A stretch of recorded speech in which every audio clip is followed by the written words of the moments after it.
Hands, am I looking okay? Yeah, you're looking okay. We are going live now. We are going live in, yeah, 3, 2, 1. You can begin. Okay, so good evening and welcome yet again to our series of webinars. I am Dr. Nikhil Bangale, Medical Affairs, Nestle Health Science. Firstly and primarily wanted to thank all of the participants for joining in for today's session. And I really hope that all safe and healthy at your end. What about today's topic then? What's the session all about? We all know the importance and the criticality of infusing the right nutritional support, especially in an ICU setup. The endeavor and the objective then is clearly being to propel and hasten the patient recovery by giving the right and appropriate nutritional practices. That's what we are here to discuss. And how would it then be structured if you try and have a proper nutritional protocol? What's the benefit of that? And to steer this session, who better than the very, very renowned Dr. Sanjeet Sasidharan from Mumbai. It's a pleasure and honor to have you, sir. Thank you firstly so much for taking out time from your extremely hectic and extremely tiring schedule. I can see you're just out of the ICU. Thank you so much for taking out time and sharing these your insights with the viewers. I'll just quickly introduce you. Dr. Sanjeet Sasidharan is the head of the department critical care at SL Raheja Hospital in Mumbai. Sir is associated as a faculty with Indian Diploma in Critical Care Medicine course from the Indian Society of Critical Care Medicine, or the ISCCM. He has received multiple awards for his innovation, especially the iNutrimon, unique nutrition support software in the critical care domain. Dr. Sanjeet was honored for the best original research in the Emirates Critical Care Conference in Dubai. And under Dr. Sanjeet's supreme leadership, SL Raheja Hospital Intensive Care Unit was recognized amongst the world's top 15 institutes in the field of nutritional support in critical care in a survey conducted by the Canadian Nutrition Society. It's indeed an honor to have you, sir. And before we start, I would request the participant to put forth their questions in the dialog box that you can see. I will be compiling them and putting them forth to Dr. Sanjeet post his session. Over to you, sir. Thank you, Nikhil. Thank you very much.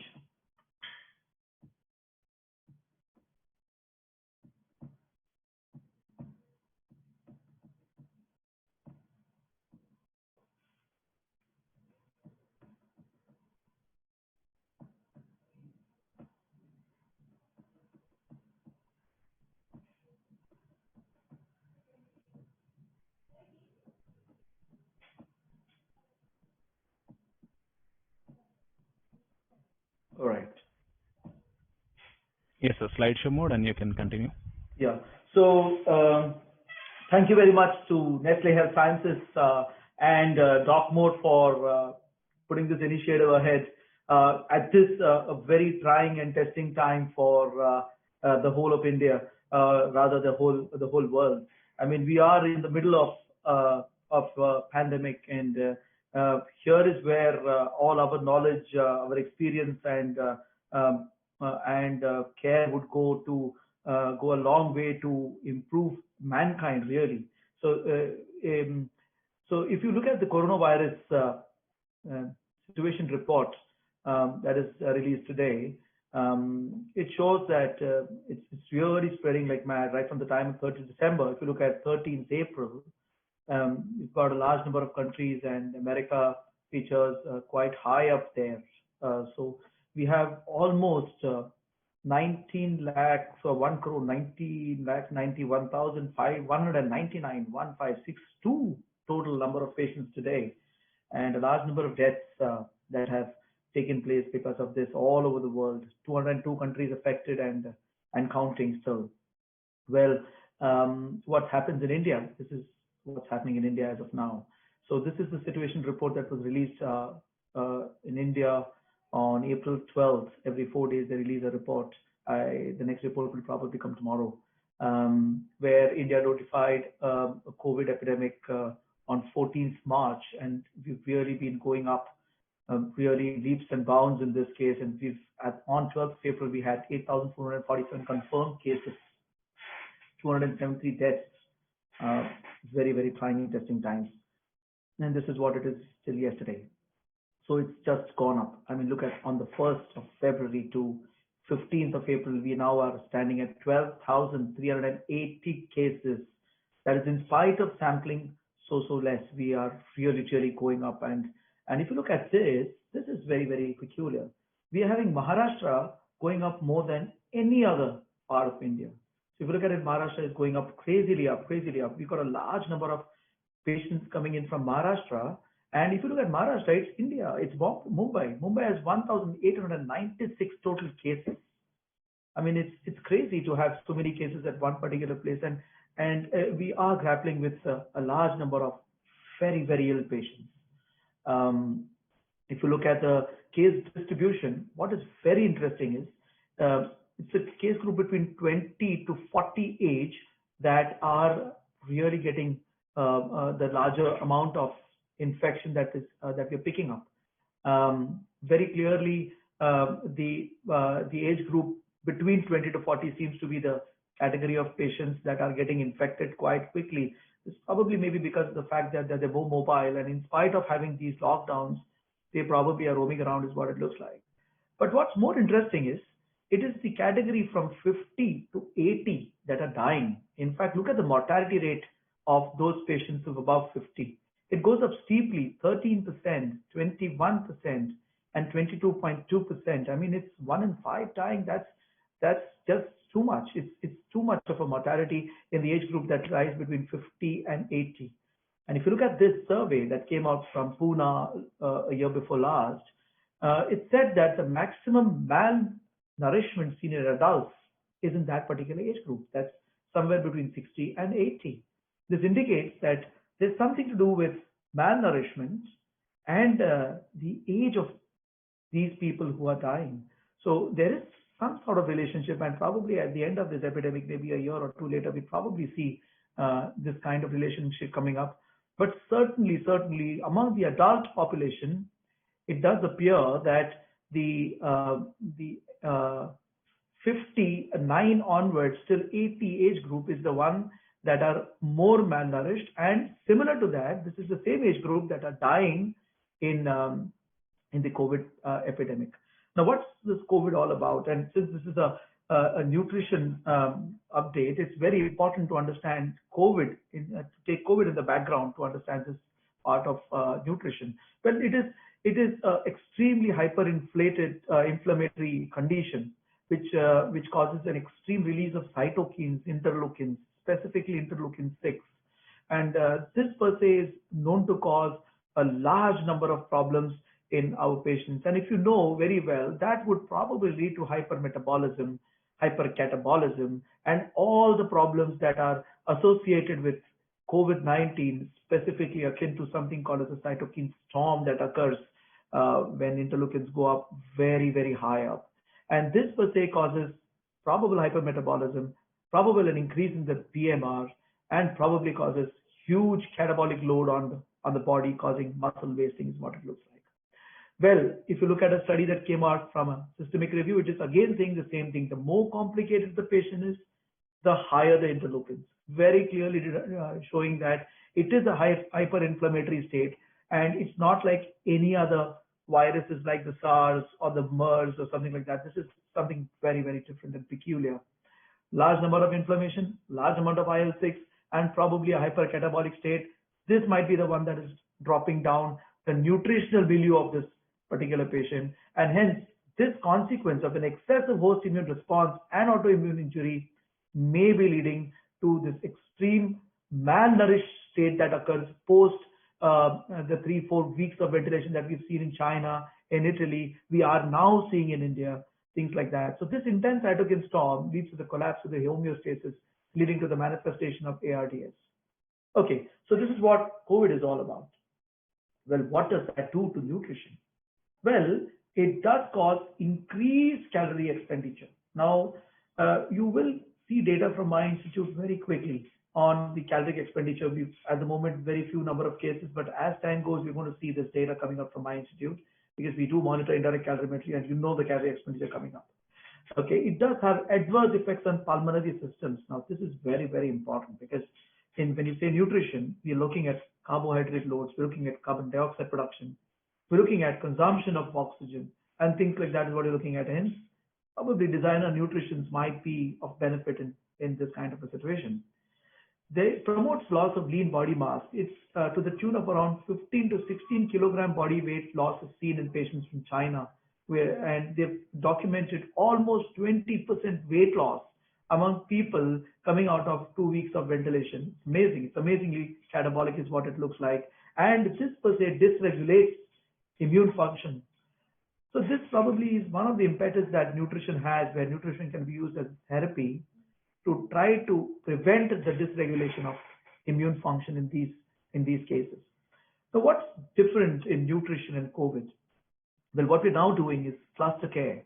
I mean, we are trying to group total parenteral nutrition, enteral nutrition, the way to give it together with the medication so that we go lesser and lesser to the patient. So that if you have to give an IV medication, if you have to give oral medication, if you have to do an investigation, plus if you want to give an added TPN or something like that, a supplemental, or you want to give enteral nutrition, we try to club them all together, so that we reduce our time that we go and towards the patient, because these patients, as you know, are very, very contagious. Nasogastric tube insertions, these are things that we are trying to avoid as of now because they are potentially aerosolization procedures, and that's the reason that we are now veering faster and faster towards parenteral nutrition. Setting up gastric feeding pumps along with other infusion pumps is what we're doing as a part of cluster care, and we're not doing it at different time spans. The time that we do all of them together. Now, what's also very, very different for the nutrition world is that dietitian rounds are almost off now. We aren't getting dietitians coming in, and that's probably because of the lockdown, and two, because of the fear of having to have problems probably if getting inside, because they aren't really ready to wear personal protective equipment, and it's something that is a difficult task for a dietitian to get in and take rounds with us as of now. So we are facing these problems where dietitians aren't joining us on rounds. There is hardly any patient feedback. These patients are barely breathing, so there is no patient feedback. One of the ways to figure out whether the patient is eating, not eating, is a patient feedback. Unfortunately, in this kind of disease, we are unable to get this patient feedback because patients are grossly sick and they are hypoxic, and at that moment the patient feedback is not something that we are getting quickly. The service times are reduced. Initially, we used to have feeding that was done on every 2 hours or every 4 hours, depending on what the patient requires. But now the service times have reduced because every time you go inside, we need to be completely protected by personal protective equipment, and we are unable to do that because we might just run out of supplies. And that's the reason that service times are kind of reduced. And frankly, doctors don't have the time for this. So that's making it even more difficult because doctors are so busy cranking up ventilators, so busy getting up the blood pressure, so busy putting up lines to get the dialysis going, that this now the nutrition has actually taken a big backseat in many, many hospitals all over the world. In fact, a webinar that I did just yesterday, when I chronicled this entire thing with Spanish colleagues and UK colleagues, they're fairly really concentrating on nutrition there because of the fact that this disease is so severe and so fast that we don't have the time for doing most of that. And moreover, here is where the biggest problem starts. Poor education, that makes it even more difficult. Now it is very clear that doctors on bedsides are extremely poor when it comes to nutrition. And that is the reason that nutrition is taking a very, very big backseat. Also, we want to limit the exposure, and that is the reason that if units were actually checking gastric residual volumes, we stopped doing that. In fact, initially the recommendation was to avoid checking gastric residual volumes. Now they are forced not to check gastric residual volumes because they just don't want to go towards the patient because this will cause more amount of exposure. As of now, mixing and matching is something that we don't want. We want ready-to-hang solutions. Fixed formulations with variable add-ons is very, very important nowadays. We are adding oral nutritional supplements right from day one because we just don't want to get back on the proteins. There's a preference of TPN in NIV patients. These patients can hardly breathe, let alone eat. Putting that Stry's tube or that nasogastric tube through the nose when the patient is hardly breathing makes it a tough task, and B, it causes so much of leak that our NIV doesn't work. And that's the reason that we probably are veering towards a sign of supplemental parental or partial parental nutrition in patients on the NIV and refraining from enteral nutrition. And there is so much of diarrhea that we are trying to improve this situation by bulking with fiber, very high fiber rich nutrition in these cases, and it still is not making too much of a difference. Look at this graph is actually showing what happens to what's going to happen to India. See, India is a black line that we are seeing over there. It follows Washington, the blue lines. So it is following Washington, and as time goes, I feel these cases are going to just increase majorly, and by epidemiological data that came out on April 2nd, it's clear that we're going to be in a situation where we're going to see a large number of patients that are going to come in. And if the lockdown is successful, even if it affects to 30%, we still are going to see a large number. So the large number is going to be there. There's going to be a large number of sick patients at home. There's going to be sick patients in the hospital. There's going to be critical patients in the ICU. And it is inevitable that this is going to occur. It's already occurring, and we are bearing it. And that's the reason that what is sure is what I'm putting on the slide. Number of cases will increase. Number of hospitalizations will increase. Number of critically ill will increase. The average length of stay will increase. Manpower will be short, and this is very, very important because our service areas, our kitchens, our dietitians, this manpower will probably become short. Overwork will be commonplace. Human errors will increase, and work is already become stressful. It will become even more stressful for certain. And that's why, to improve efficiency, there's only one thing that we can do, and that's protocolization. That's what we've done. We've put a nutrition protocol in place. Anyone who wants to read it can probably read it from the website. And it's important to know that something that looks like a protocol but does not accomplish a task is not a protocol. It's a waste of time. And that is why we need to identify the right protocol or the right way to feed these patients. So let me get to this trial. This trial was called the FEED trial. This trial came out in 2018, towards the end of 2018. And Better Place went ahead to do this trial. Why did she do this trial? Targeted full energy and protein delivery in critically ill patients, a pilot randomized controlled trial. Why did she do this trial? Well, if you look at the data that comes out from India, very clearly we have a large population of high-risk malnourished patients. Already, we're not even thinking of COVID, but it's already a high-risk malnourished population that we have. And this high-risk population clearly shows higher mortality. That means the higher the population risk for malnutrition, they have higher the mortality. This is what is very, very clear. So pre-existing malnutrition is there, very, very prevalent in our country. And even then, if we try feeding them, we know that we are feeding them with lesser proteins, that is what is required. And that's what is called as iatrogenic underfeeding. This is data from my hospital, where we really follow a large number of protocols. In the past, we still had a large number of iatrogenic underfeeding, which I'll tell you why we've gone away from this problem. So does volume target make a difference? And this is the question that Better Place wanted to answer by the FEED trial. Now, what was this FEED trial? What they did was they had a high protein enteral formula feed.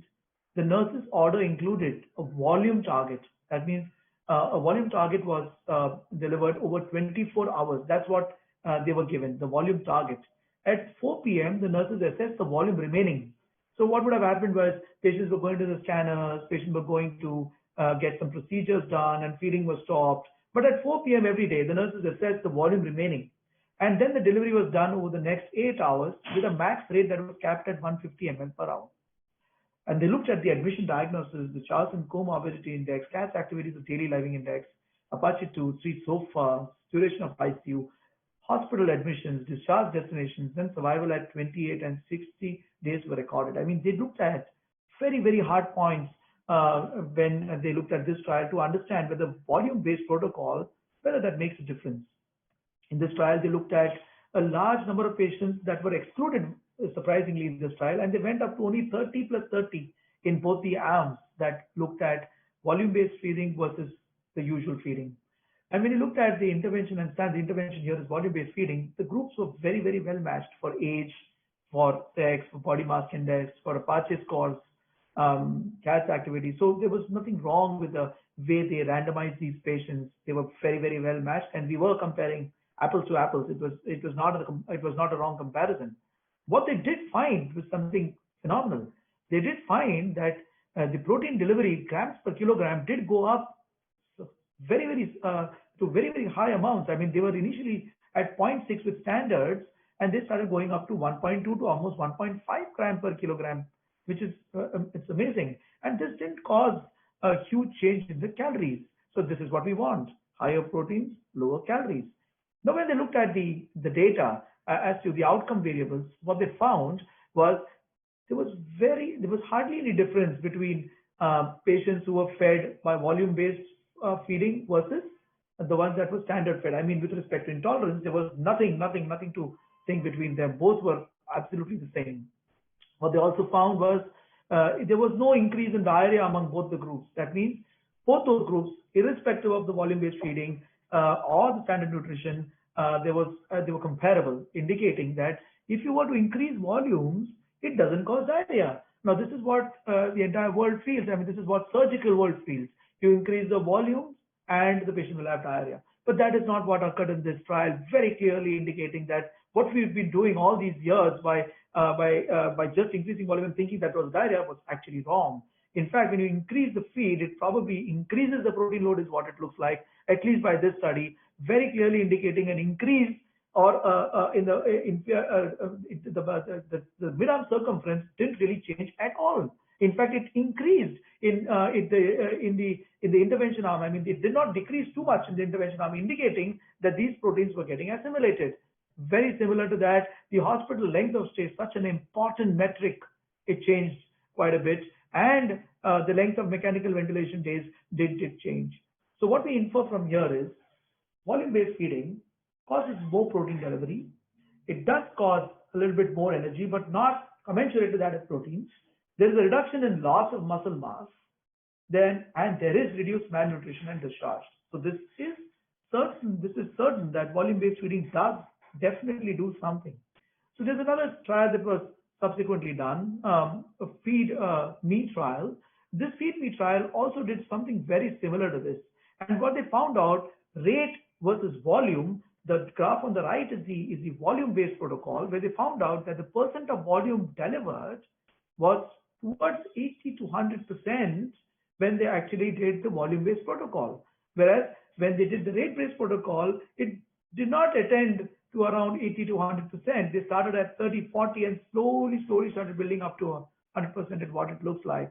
And very clearly, this also showed that rate-based feeding had 1.13 plus or minus 0.25 grams per kilogram of actual body weight proteins that were delivered versus 1.26 in the feed-me group, clearly indicating that proteins definitely go up. And this is the trial that came out maybe 8-9 years ago, in fact longer than that, which actually started this entire discussion on enhanced protein energy provision via the enteral route by the protocol called as the famous PEPPER protocol. And when you compare the feed-me to the PEPPER protocol, it just looked like the feed-me protocol was specifically to ensure that people don't get worried about the maximum hourly infusion rates. For example, here was 120 ml per hour, whereas the PEPPER went to 150 ml per hour. Surgeons probably may not have liked that, and that's probably the feed-me protocol, even though it's volume-based, is still very comfortable because maximum hourly infusion rate being around 120 ml per hour. And the gastric feeding maximum was 400 ml every 4 hours, whereas there in PEPPER it was 600 ml. So this, I would put it this way, that the feed-me protocol was more friendlier as compared to the PEPPER protocol. The feed-me protocol used a variety of products. It didn't need a specific product. Whereas the PEPPER protocol required a semi-elemental formula, and that's probably the reason that these patients also were able to tolerate larger rates. So if you were to ask me, in a volume-based protocol, which particular formula would be better, I would still look at this study and think that the PEPA protocol was a little bit better on these cases, and semi-elemental formula specifically would be something that would be better because of the fact that the tolerance level was high, the feeding maximum could be maximized, and the use of pro-motility agents was not really too much, even if you use the PEPA protocol with these high volume-based equations. But at the end of the day, volume-based feeding was definitely the way to go. In this aspect, it's very important to allude to this trial that came out some months back in the Japan. This was a safety and efficacy of volume-based feeding in critically ill, mechanically ventilated adults using the protein and energy requirements fed for every critically ill patient every time. Perfect protocol. Now, this is the category of patients that are so important for us because this is what we're dealing with presently. Patients who are ventilated, patients who are on the ventilator for a long period of time. In this category of patients, in this subgroup of patients, would it make a difference if we use a volume-based protocol? And now the whole world is looking at this subgroup of patients because COVID is that group of patients where they are mechanically ventilated, and that's the load that is in the hospital. So, for example, what is this feeding protocol? For example, if you had 1,000 to 1,200 ml that volume feed you want to start at for 24 hours, it would be 50 ml per hour at 8 hours. If the patient's feed was off for 8 hours and he had received 400 ml of feed prior and they remained 8 hours, all you needed to do was subtract it. The remaining 800 ml would be given over 8 hours at 100 ml per hour. And 50 ml would again commence on the 8 hours later on. The difference between the PEPA was they did not use prophylactic prokinetics. They didn't increase the amount of protein supplements, and all that they used was baseline semi-elemental feeds. This is what they used. They borrowed that from the PEPA, but they did not use prokinetics. They didn't use most of the other fanfare that PEPA did. And then they found out some very important results. Now look at this. The volume-based protocol achieved a very large protein delivery to these patients as compared to the rate-based protocol. So important in this particular junction when we want the proteins to go up, especially in those patients who are mechanically ventilated, losing weight and hypercatabolic. And what's most important from all this is that it did cause some kind of reduction in the days from on the ICU, and it made these patients get extubated out faster. In fact, the days on mechanical ventilation was much shorter. Now, this is so very important. We are dealing with a situation where ventilators are hard to come by. We are barely getting any ventilators. So at that stage, if the patient does come off the ventilator quickly, that's what life is all about in this pandemic. You get off the patient off the ventilator, this ventilator goes to another patient. We save more lives. So if the volume-based protocol is responsible for getting off the ventilator quickly, then we save more lives. In short, the perfect protocol or the volume-based protocol would save lives. So it's very important that we understand this very simple thing called as volume-based strategies in order to improve proteins in these patients. There were two subsequent guidelines that came up in COVID-19 disease from the ASPEN and the ASPEN back-to-back somewhere around the start of April, start of this month. But both of them had three very important points, and I'll allude to those 3 points, which indicated that you need to supplement them with vitamins and minerals right from the start. Now, this is something that is seen in the European countries. Most of the Afro-American nations have witnessed that there's been marked drop in vitamin D's in patients who are entering into the COVID spectrum of diseases. Vitamin A's are also low, and so they've advised to start supplementing it right early in the illness. The other thing that they have mentioned is to give ONS whenever possible to meet patients' needs. That means it has now re-emphasized the fact that just usual feeding is not enough. You need to add oral nutritional supplements that are sufficient enough to increase dietary intake and reach nutritional goals. So that means all patients that are admitted into the hospital or into the ICUs will be needed to start oral nutrition supplements right from day one is what it looks like. And most importantly, it says many of these patients are going into dysphagia. That's probably because of the fact that we give prone position to them. They're ventilated for a long period of time. It's very difficult for them to eat later on because of the fact that they're swelling all around the neck. And so it stresses upon the fact to feed these patients in a very different way. So I'm certain that many of my doctors who are working with COVID, I think there are 5 or 6 major hospitals in Bombay at least working COVID, and a couple of them outside India too, outside Maharashtra too, that there is too much of GI upset that occurs. There's some amount of hemorrhagic gastritis. All this leads to gastric residual volumes going up. It's very, very clear in COVID patients. Many manifest with diarrhea. Many are in depression and refuse to eat. Too many drug interactions are there. We're using drugs right, left, center, which is not even evidence-based, like SCQ and chloroquine and ritonavir and lopinavir, where the evidence is hardly there. We're using them, and there are too many drug-drug interactions leading to other problems which are related to the GI tract. Dietitians who are a mainstay are really not available now. I mean, they are there in the kitchens, but I think it's practically, I don't see them in the ICUs or the wards, because I think they are scared to wear these personal protective equipment, and probably even the CEOs of hospitals are trying to restrict giving them the PPEs to go in front of patients, because it's needed for other healthcare workers who are dealing on the front line. And there's so much to do in this epidemic. We need to work fast. And what we've done is something very, very important during the start of the epidemic. Is we've protocolized everything in feeding, protocolized right from start to the end, so that the dietitian can sit at home, sit in the office, and deliver everything without a problem, because of artificial intelligence and machine learning that we've gone through.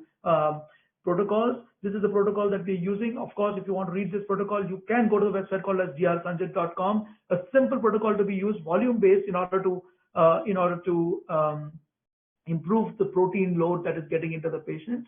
And artificial intelligence. This is something that I think everybody should use.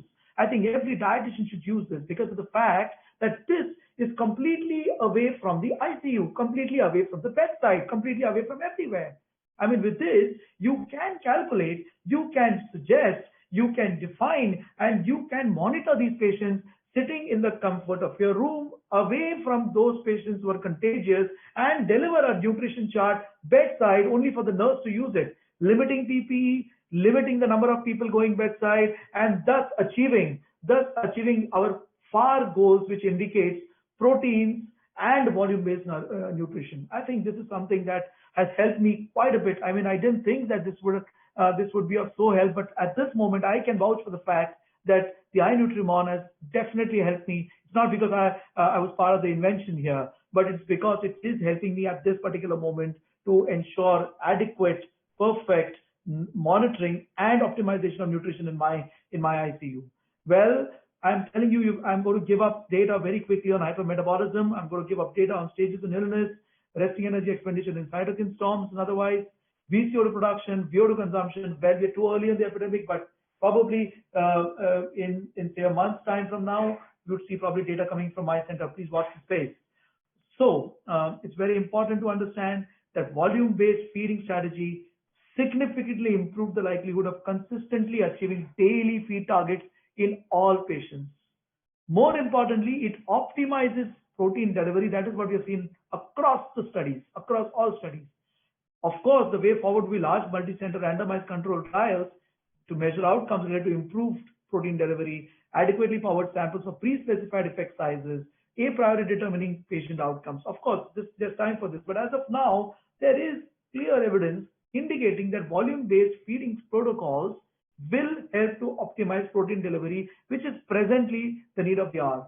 Thank you very much. And if you want to have a look at my protocols, if you want to look at more information on various other matters of nutrition or COVID, you can definitely log on to drsanjit.com. It's a free website, purely academic for the nature of, for helping you all in the academic world. Thank you very much.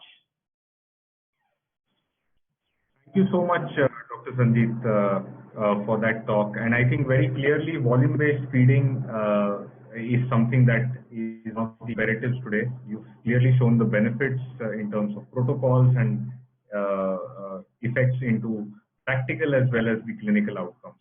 There are a few questions which I'll quickly put forth to you.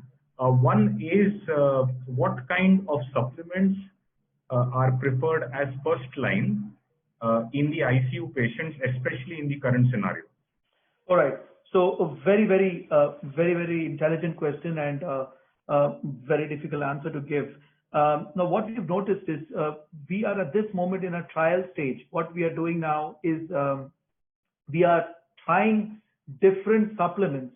And what we've noticed is the easiest supplement that can be kept in and not come out is the semi-elemental supplements. And we've been veering towards peptamen quite a bit as of now because it seems more tolerable compared to the others. I did not want to give up names, but this is practically what is happening. I did use whole protein formulas, and for some reason, these patients don't tolerate them. They have vomiting, and when the patient vomits, the whole ICU goes into a tizzy because now there's going to be aerosol generation. I need something that will not have vomiting, not have diarrhea, and is easy for the patient to drink. So I think, at the moment, I think the way to go is semi-elemental formula per se. Yeah. Okay. So thanks for that, sir. One more question. So we spoke a lot on proteins and calories, and there's a very pertinent question on micronutrients now. Mm-hmm. How important is the role of micronutrients under the current circumstances? So, there are a few colleagues whom I spoken to last night. Last night we had a webinar on nutrition with a few colleagues of ours. And when we stressed upon the fact about selenium and magnesium and zinc and all the elements, I think at this moment, this is quite on the back seat. And only time will tell whether this is going to make a difference. I'm aware that there are trials going on in the city of Bombay where we are looking at zinc and selenium in these cases, but it's a far call. So as of now, I don't think there is a specific reason to believe that this may make big difference. In fact, at this moment, it's more of ventilation and proteins and macronutrients rather than micronutrients. But yes, the question is very pertinent, and probably in the time to come, we might see some suggestion of, and I believe such things would probably work. And since nothing is working, I think nutrition is going to be the key in the future for this kind of disease. Sure, sir. Thanks. One last question, if I may ask. What is the role of MCTs then as part of nutrition in the ICU? Again, in the current circumstances, any guidelines or any kind of evidence which, So yes, that's a very good question. And in fact, this is what therapy is all about. Nutrition not taken as a food, taken as therapy.